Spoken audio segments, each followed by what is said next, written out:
Blessed people, today is the 15th of January, the year 2024, and the Lord has spoken with me about a massive earthquake coming to this land.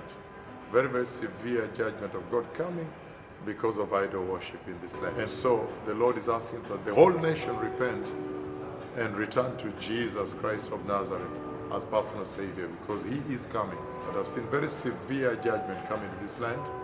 And so the Lord is asking that the whole nation repent and return to Jesus Christ of Nazareth as personal Savior, because He is coming.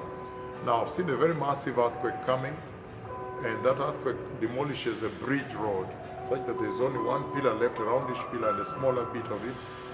And I don't know whether it's in the ocean, because I see floods also. So it looks like the earthquake triggers a tsunami and kills a lot of people. And we're recording right now from Mumbai in India on this day of January 15th, the year 2024. The Lord, He has spoken, and the Messiah is coming. Thank you.